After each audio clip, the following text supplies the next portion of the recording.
नमस्कार, मैं हूं फैज आलम फैजी और टीवी6 न्यूज नेटवर्क में आपका स्वागत है। आप देख रहे हैं हमारा खास कार्यक्रम चुनाव 24।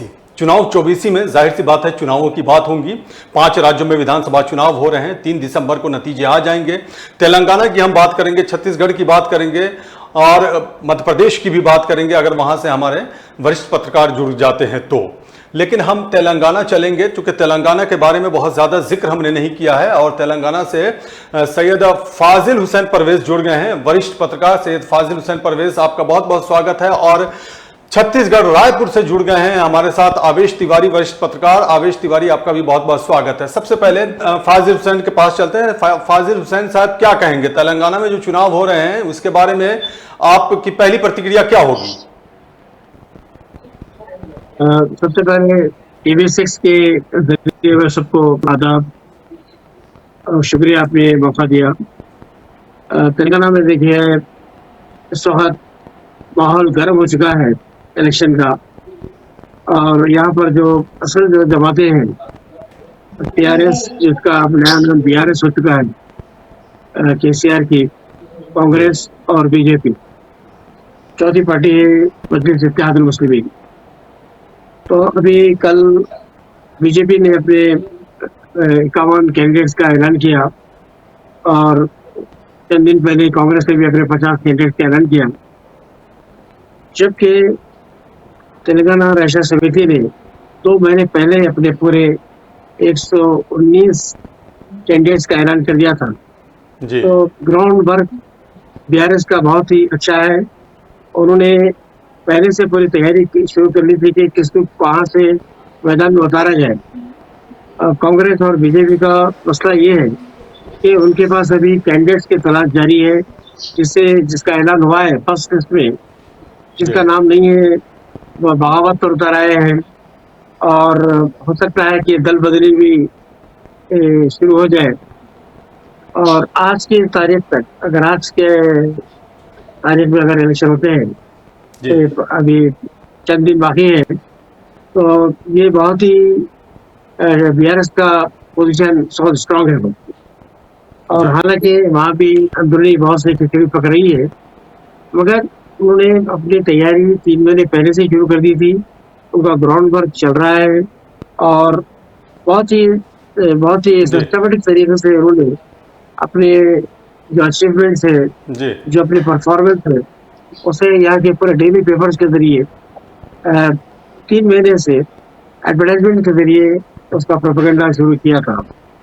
कांग्रेस और बीजेपी को अभी मेहनत शुरू करनी है, क्योंकि अभी तो कांग्रेस के कैंडिडेट्स अपना अपना नाम लेने के लिए अभी भी जो है दिल्ली के चक्कर लगा रहे हैं।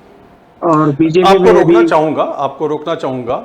भोपाल से हमारे साथ संजीव आचार्य जी जुड़ गए हैं, वरिष्ठ पत्रकार हैं। संजीव आचार्य, आपका बहुत बहुत स्वागत है जी। फाजिल हुसैन, आप अपनी बात को पूरी करें, लेकिन साथ में एक सवाल भी जोड़ता चलूं आपके साथ कि बीआरएस, जो पहले टीआरएस हुआ करती थी, अब बीआरएस है। बीआरएस ने पूरे 119 उम्मीदवारों की सूची जारी कर दी है, शायद आप ये कहना चाह रहे थे, और कांग्रेस ने अभी पूरी सूची जारी नहीं की है। भारतीय जनता पार्टी की क्या स्थिति है? अब भारतीय जनता पार्टी ने 51 कैंडिडेट्स की लिस्ट जारी की है। अच्छा। तो अभी इस पे बात, जिन्हें टिकट अभी ऐलान नहीं हुआ, थोड़ी नाराजगी है उनके पास भी। और तो ये है कि बीआरएस पूरी तैयारी से 3 महीने पहले से तैयारी से थी, और उनके पास काफी समय मिला उन्हें अपने लिए काम करने का, कैंपेनिंग करने का, अपने एरिया में काम करने का। अब ये जो कांग्रेस का मामला है, कांग्रेस अभी टिकट्स के लिए आपस में रस्साकशी चल रही है। अभी किसी को मिल रहा है, किसी को नहीं मिल रहा है। लोग जो है हाईकमान के पास जा रहे हैं, और बीजेपी का मामला भी ऐसा ही है। तो मुकाबला होगा, मगर आज के लेकिन जब बीजेपी का आपने जिक्र किया तो टी राजा की वापसी हो गई बीजेपी में, जिसको लेकर के असदुद्दीन ओवैसी भड़क गए हैं। देखिए साहब, राजा सिंह कोई बहुत बड़े लीडर नहीं है। अच्छा। राजा सिंह कोई बहुत बड़े लीडर नहीं है, इनको एक जबरदस्ती लीडर बनाया गया। तो चूंकि एक सीट जीते हैं यहाँ से, और ये देखिए, आप जानते हैं जो पॉलिटिकल पार्टीज है, जब तक ये लोग एक दूसरे के खिलाफ बोलने से एक दूसरे का सर्वाइवल है यहाँ पर, तो उनके वापस आने से एमआईएम को कुछ फर्क नहीं पड़ता, क्योंकि अगर एमआईएम अगर चाहे तो ये जो है गोशाबेल का जो एरिया है जहाँ से आज राजा सिंह है, वहीं से उन्हीं की पार्टी के विक्रम गौड़ है, वो भी जी उम्मीदवार है और वो भी चाहते कि टिकट मिले, तो आपस में काफी एक दूसरे की टांग खींचने का वहां पर भी होगा। अगर मजलिस चाहे, अगर मजलिस से तय कर ले कि गोशाबेल की सीट से बीजेपी हार जाए, तो 100% ये काम हो सकता है, बशर्ते कि वो चाह रहे हैं। चलिए आपके पास आएंगे। संजीव आचार्य, मध्य प्रदेश की अगर बात कर रहे हैं तो कांग्रेस ने जो सूची जारी की है, एक दिन आपसे बात भी की है इस सिलसिले में हमने, लेकिन कांग्रेस पर यह इल्जाम लग रहा है कि कांग्रेस ने जो खुद वादा किया था उस वादे को कांग्रेस अमली जामा नहीं पहना रही है। जैसे कांग्रेस ने कहा था कि एक परिवार से एक को टिकट मिलेगा और युवाओं को टिकट मिलेगा, लेकिन जो मेरे पास आंकड़े हैं उसके मुताबिक 57% 50+ वाले उम्मीदवार हैं जिन्हें टिकट मिला है, यानी 43% ही 50 से नीचे हैं। दूसरी बात यह है कि कई ऐसे परिवार हैं जिनके 3-3 सदस्यों को टिकट मिला है कांग्रेस की तरफ से। संजीव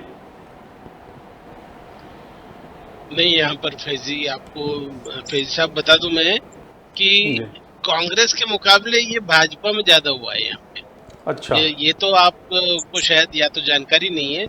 मध्य प्रदेश में भारतीय जनता पार्टी ने अपने जो उन्होंने सर्वे के पहले भी घोषणा की थी, सर्वे के बाद भी, कि हम तमाम लोगों को बदलेंगे, उम्मीदवारों पुराने, और उनके यहाँ तो बहुत चर्चित, आपको पता ही है कि 70 के ऊपर का फार्मूला उन्होंने सेंटर में लागू किया था, और सब जगह बाकी जगह भी वो ये कहते आ रहे थे कि 70 की उम्र के ऊपर वालों को तो हम उतारेंगे मैदान। बीजेपी ने 60-70% उम्मीदवारों को रिपीट कर दिया है। कांग्रेस पार्टी ने पहली बार बहुत बड़ी संख्या में यूथ फेस दिए हैं इस बार। ये यहाँ पे बड़ा मुद्दा है मध्य प्रदेश में। आप 2-3 जो बता रहे हैं वो सही है, 2-3 सीटों पर, 4 सीटों पर वो हुआ है कि जहाँ पे परिवार के ज्यादा लोगों को, एक से ज्यादा लोगों को टिकट मिले हैं, लेकिन वो इनका सीधा सा गणित है कि जहाँ जीतने वाले उम्मीदवार हैं, क्योंकि इस बार दोनों पार्टियों ने, कांग्रेस हो या बीजेपी, जो मानक तय किए थे, जो मापदंड तय किए थे चुनाव के पहले, वो जो बातें कर रहे थे उस पे दोनों दल खरे नहीं उतरे, क्योंकि आखिर में आते आते दोनों दलों को लग रहा है कि टक्कर बहुत जोरदार है, इसलिए प्रत्याशी जीतने वाला होना चाहिए। अब सब क्राइटेरिया धरे रह गए। पहले बीजेपी ने भी क्राइटेरिया बनाया था कि गुजरात फार्मूला लागू करेंगे, गुजरात में तमाम लोग, मंत्रियों को टिकट काट दिए गए थे। मध्य प्रदेश में भी ये चर्चा चली थी। अमित शाह ने जब टेक ओवर किया इलेक्शन, तो ये उन्होंने संकेत भी दिए थे ग्वालियर में कि तमाम नए लोगों को मौका दिया जाएगा, लेकिन हुआ वैसा नहीं। बल्कि आप ये देखें कि सूची जो आई है भाजपा की कुल मिला के, उसमें तो शिवराज सिंह चौहान की पूरी चली है। वो जो चाहते थे उन सभी को टिकट मिल गया जो उनसे जुड़े हुए पुराने लोग थे, और जिसमें सारे विधायक जो पहले थे, कुछ एक को छोड़ के सभी को टिकट रिपीट कर दिया। 70 के ऊपर साल के भी 2 विधायकों को टिकट दे दिया गया। तो बीजेपी में ये ज्यादा बड़ी परेशानी रही। कांग्रेस ने फिर भी बहुत सारे पुराने लोगों के टिकट काटे हैं, जिनको पिछली बार पार्टी ने बल्कि विधायक के भी टिकट काटे हैं।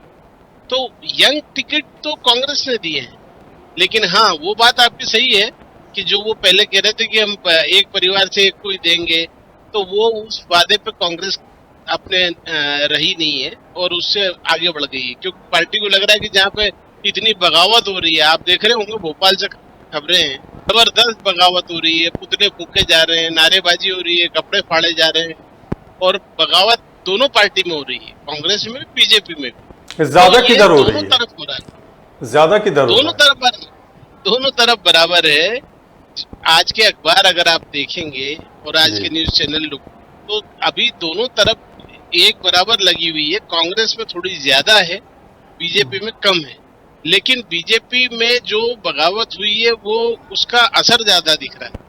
कांग्रेस में जो बगावत हो रही है वो थोड़ी देर में शांत हो रही है, या फिर वो पहले भी ऐसा होता रहा है कि सपा या बसपा से टिकट लेके चले गए, लेकिन उतने स्तर पे नहीं हो रही है जितने स्तर पर पिछली बार हुई थी। इस बार एक बड़ा चौंकाने वाला यह है कि बीजेपी में इतनी खुली बगावत कभी नहीं हुई मध्य प्रदेश में, पहली बार हो रही है। और तो कांग्रेस में तो हमेशा होती है जी। अब जरा आवेश तिवारी के पास चलते हैं। रायपुर से आवेश तिवारी हमारे साथ जुड़े हुए हैं। आवेश तिवारी, क्या कुछ चल रहा है छत्तीसगढ़ में?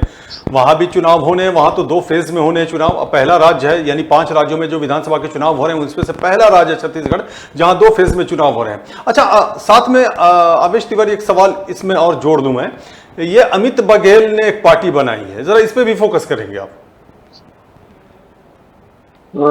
देखिए, पहली बात तो संजीव जी का विश्लेषण मैं सुन रहा था मध्य प्रदेश के ऊपर।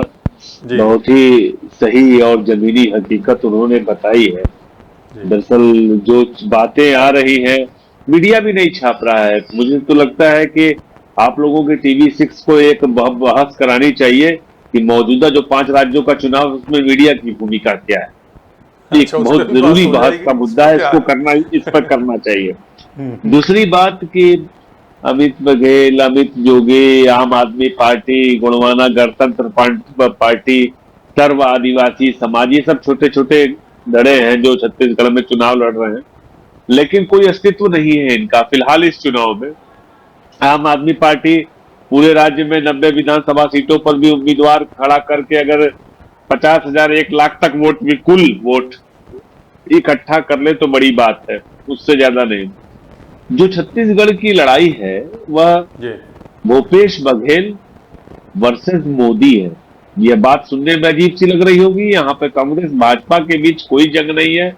इस मुकाबले को नरेंद्र मोदी ने शुरू से ही, जैसा कि नड्डा जी ने भी कहा था, उनको एक ट्वीट याद करिए कि मुकाबला में हम नरेंद्र मोदी के नेतृत्व में चुनाव लड़ने जा रहे हैं।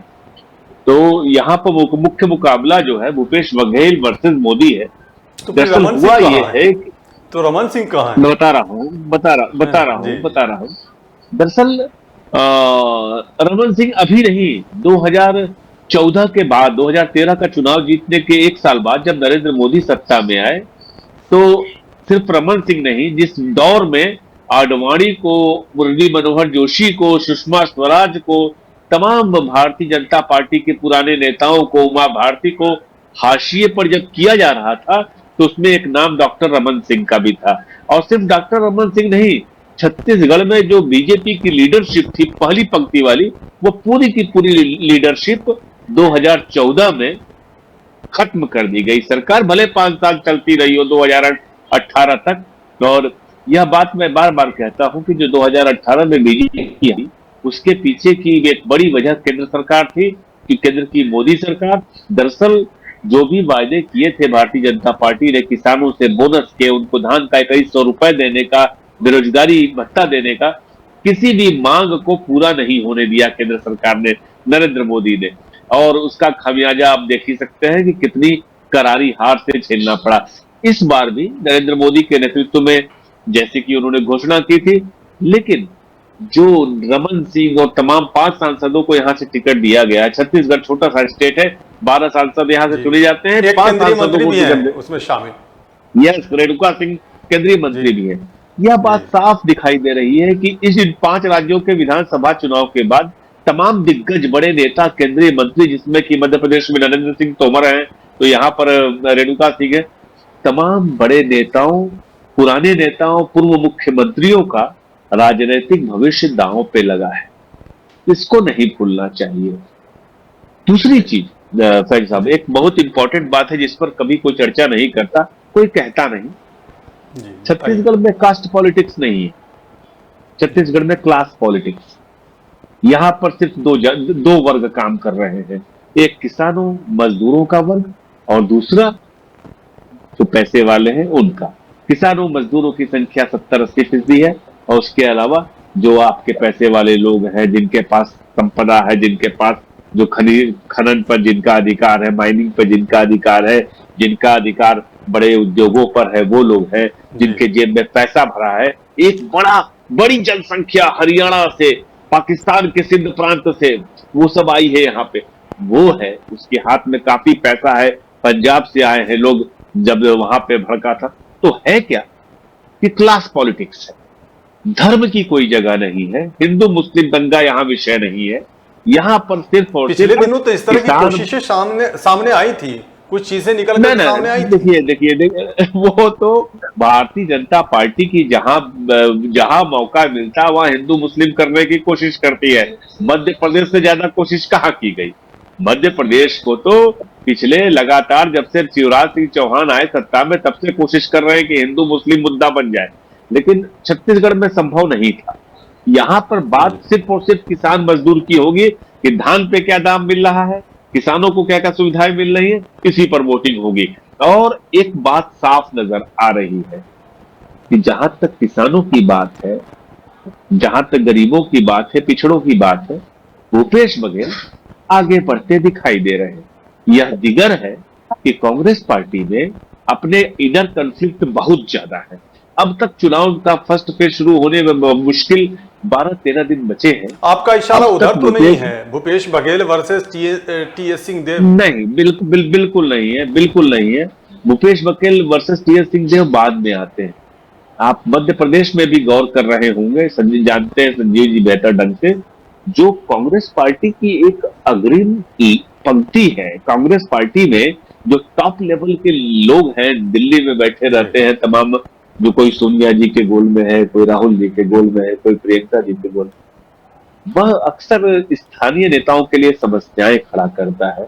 अब चुनाव में हम लोग प्रवेश कर रही है पूरा प्रदेश, लेकिन अब तक कांग्रेस ने ये नहीं कहा है कि भूपेश बघेल जी के नेतृत्व में ये चुनाव लड़ा जा रहा है। ये बात कहना चाहिए और जोर दे के बार बार कहना चाहिए, क्योंकि ये सच्चाई है। एक लाइन में जवाब दें तो कांग्रेस की तरफ से चेहरा कौन है? अगर ये बात नहीं कही जा रही है कांग्रेस की तरफ से तो चेहरा कौन है? एक लाइन में जवाब चाहिए, वक्त कम है। कांग्रेस पार्टी की तरफ देखिए तो कांग्रेस चेहरा, जबकि ये होना नहीं चाहिए, और जबकि ये होना नहीं चाहिए। भाजपा की तरफ से आपको पहले ही बता चुका हूं कि ये नरेंद्र मोदी के नेतृत्व में चुनाव लड़ रहे हैं, लेकिन वो तो कांग्रेस का समर्थक विधायक है, कांग्रेस के लोग हैं जो ये थोड़ा भोपाल चलते हैं, फिर फाजिल साहब के पास चलूंगा। संजीव, जैसा कि आवेश तिवारी बता रहे हैं कि ये जो सांप्रदायिक सौहार्द बिगाड़ने की कोशिश की गई छत्तीसगढ़ में, लेकिन उसका कोई खास इम्पैक्ट नहीं पड़ा। क्या मध्य प्रदेश में इस तरह की कोशिश हुई और वहां इम्पैक्ट पड़ा इसका? नहीं, ये बिल्कुल जो कह रहे थे तिवारी जी, वो बिल्कुल सही बात है। कोशिशें मध्य प्रदेश में छुटपुट यदा कदा इधर उधर होती रही, लेकिन ये अच्छी बात है कि मध्य प्रदेश में सांप्रदायिक माहौल खराब नहीं हुआ है, और जिस तरीके की आशंकाएं व्यक्त की जा रही थी वैसा तो बिल्कुल भी नहीं हुआ है। कुछ जगहों पर छुटपुट घटनाएं हुई, और सबसे बड़ी जो मैं आपको रिमार्केबल बात बताऊं कि पिछली बार और उसके पिछली बार और कई बार से, खास तौर पर नवदुर्गा के समय में ये कोशिशें हुई थी, 2-3 बार हो चुकी हैं कि भाई मुस्लिम युवक क्यों आते हैं देखने के लिए और इनको पंडालों से बाहर किया जाए, और उस तरह की घटनाएं, उस तरह के बाकायदा वक्तव्य यहाँ पर मंत्री रही उषा ठाकुर उसने दिए थे और लोगों ने दिए थे। कई जगह तनाव की स्थिति भी बनी थी, लेकिन ये अच्छी बात है कि आज नवदुर्गा खत्म हो गए, इस बार कहीं कोई सांप्रदायिक इस तरह की घटना न हो पाई और न इस तरह का माहौल बना। मुझे लगता है कि अब काफी हद तक इनको भी समझ में आ गया है कि चुनाव का जो कथानक है, जो नैरेटिव है, वो अब इस बार सांप्रदायिकता का नहीं हो रहा है। मध्य प्रदेश में बात भ्रष्टाचार की हो रही है, क्योंकि कांग्रेस ने पहले दिन से सेट कर दिया है टोन को। कर्नाटक चुनाव जीतने के बाद जब अब यहाँ पे भी वो 50% कमीशन खोरी की बात कर रहे हैं, वहाँ 40% पे जीते थे, तो इसलिए पहले दिन से कांग्रेस ने स्टेज सेट कर दिया है। करप्शन पे चुनाव हो रहा है मध्य प्रदेश में, मतलब एक इशू बड़ा वही है, ज्यादा बड़ा। और दूसरा है एंटी इनकम्बेंसी। अभी सांप्रदायिकता हो सकता है कि आखिरी दौर में अपना रंग दिखाने लगे, क्योंकि वो होता है जब कमजोर पड़ता है एक पक्ष तो वो सांप्रदायिकता की बात आगे आने लगती है। अभी फिलहाल ऐसा नहीं। फिलहाल भ्रष्टाचार मुद्दा है, बेरोजगारी मुद्दा है, महंगाई मुद्दा है मध्य प्रदेश में। जी फाजिल, फाजिल साहब के पास चलूंगा जो तेलंगाना से जुड़े हुए हैं। फाजिल साहब, तेलंगाना में क्या मुद्दे हैं? बीजेपी भी अपनी जमीन तैयार करने में जुटी हुई है, इसीलिए मैंने उस वक्त ये सवाल भी किया था कि टी राजा की फिर से वापसी हो गई है बीजेपी में, यानी भारतीय जनता पार्टी में। बीआरएस के बारे में आपने कहा कि उन्हें बीआरएस को एज मिलता दिखाई दे रहा है, लेकिन कांग्रेस का भी असर इस बार दिखाई दे रहा है। मुद्दे क्या है वहां? यहाँ पर मुद्दा यह है कि एक तो जो है कि जैसा हमेशा होता है ना सर, जैसा इनकम्बेंसी जो वेव जो चलती है, जी तो यहाँ पर टीआरएस मैं बहुत बात करूंगा कुछ माइनॉरिटीज की। जैसा बीआरएस ने दलितों के लिए, ओबीसी के लिए काफी स्कीम का ऐलान किया, मगर ये बड़ी तल्ख हकीकत है कि मुसलमानों की ताई से, मुसलमानों की मदद से बीआरएस पावर में आई, मगर जी 10 साल में मुसलमानों को सबसे ज्यादा नुकसान हुआ।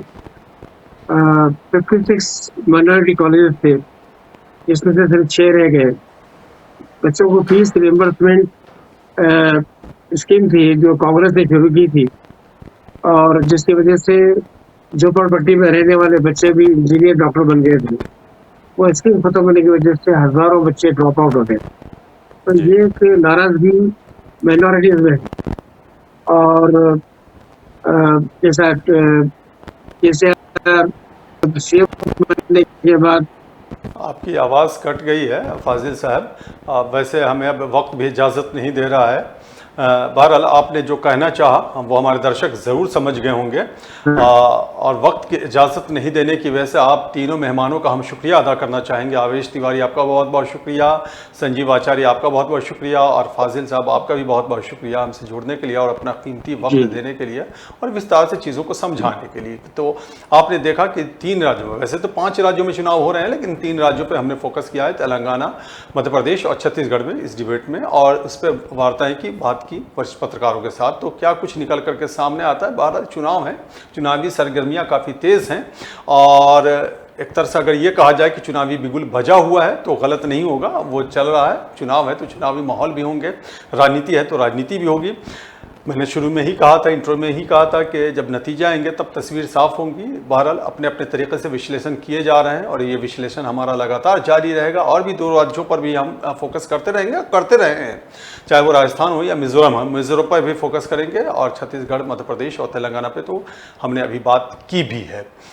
तो अब हमें वक्त इजाज़त नहीं देता, हम आपसे इजाज़त लेना चाहेंगे इसी के साथ, लेकिन जाते जाते आपसे एक अपील करना चाहेंगे कि आपने अगर हमारे news channel TV6 news network को सब्सक्राइब नहीं किया है तो सब्सक्राइब ज़रूर कर लें, लाइक करें, शेयर करें और बेल आइकन का बटन दबाना ना भूलें। नमस्कार।